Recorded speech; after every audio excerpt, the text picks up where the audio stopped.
Hello guys, by the way guys, ang topic na i-discuss ko ngayon ay ayon sa katanungan ni ma'am. Tago na lang natin sa pangalan na Lane. Sabi niya dito guys, ito yung katanungan niya. Sabi niya, ma'am, paano po mag-apply ulit? Ban po ako due pregnancy, ma'am. Okay. Anyway guys, bago ko to sagutin, paalala lang pala kapag worker po kayo sa Singapore, dapat iwasan nyo po na magpabuntis or mabuntis sa Singapore kasi kapag nabuntis kayo, isa na yun sa pinakarason na meron kang nilabag na batas as a kasambahay sa Singapore. Kaya ingatan nyo po. And then ma'am, sagutin kita kung makakabalik ka pa ba or kung makaka-apply ka pa ba as a worker sa Singapore. Kung DH yung applyan mo, sagutin kita hindi na kasi yung record mo nakalagay na yun doon sa MOM. Yung kumbaga nakatatak na yun doon sa pangalan mo.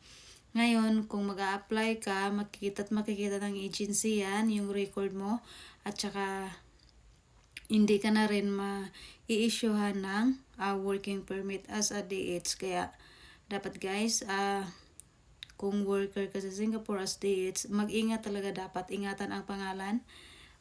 Huwag magpabuntis. Maliban na lang kung nabuntis ka tapos pinauwi ka lang ng employer mo, hindi niya sinabi or hindi niya ni-report sa MOM na nabuntis ka. Kasi mayroon akong mga kakilala dati na nabuntis tapos pinagtrabaho pa nga yun ng employer hanggang 5 months yata yung tiyan niya bago siya pinauwi ni employer sa Pinas. Tapos hindi siya pinaban, kumbaga hindi sinumbong ng employer niya ang dahilan bakit siya nag-break ng contract. Pero swerte niya lang. Pero kung kagaya sa iyo Ma'am Lane, kung pinaban ka ng employer mo, ni-report, ibig sabihin ni-report yan sa MOM. Kaya sabi ng agency ko, na nire-recommend once na i-report ni employer na nabuntis ka, automatic yan, baban ka.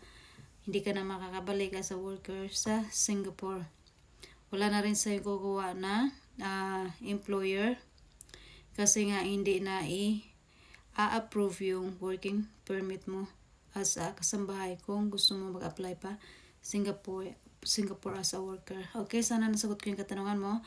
And paalala lang pala guys sa mga nagbabalak or nasa Singapore na, dapat guys alagaan at ingatan ang sarili. Huwag magpabuntis kung ang hawak ay working permit at saka kasambahay ang work. Okay, sana nagets nyo yung ibig kong sabihin. See you guys.